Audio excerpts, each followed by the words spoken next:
বিকেলের নাস্তা আমি এখানে 5টা পিঠা বানাচ্ছি, 5 পিস, আর রং চা বানাচ্ছি। কারণ আমি আজকে কদিন ধরে অসুস্থ, তাই আজকে রং চা খাবো। আর চিতল পিঠা বানাচ্ছি, বড়া দিয়ে চিতল পিঠা খাবো। এই যে ওখানে টাটা দিব আপনাদের। আসসালামু আলাইকুম। আসসালামু আলাইকুম। আশা করি সবাই ভালো আছেন, আমি ভালো আছি। আজকে একটা আমি জামার মধ্যে আর্টিফিশিয়াল করবো।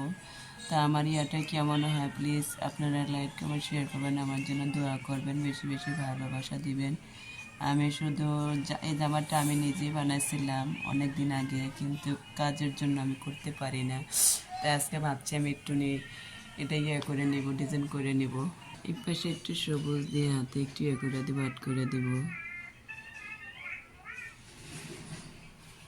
যে জামাটা আমি বানাইছি ডিজাইন করে, একটা মেক্সি ছিল এক কালারের, তারপরে আমি জামাটা কেটে তারপরে বানাইছি। আমার কাজগুলো করা কেমন হয়েছে প্লিজ আপনারা লাইক কমেন্ট শেয়ার করবেন, আর আপনারা ছোটো বোনটাকে বেশি বেশি ভালোবাসা দেবেন। আপনাদের ভালোবাসা অবশ্যই সফল হতে পারে। আজ আসসালাম। মাঝখানে গোল্ডেন কালার দিচ্ছি, লালের উপরে আর সাদা দিচ্ছি।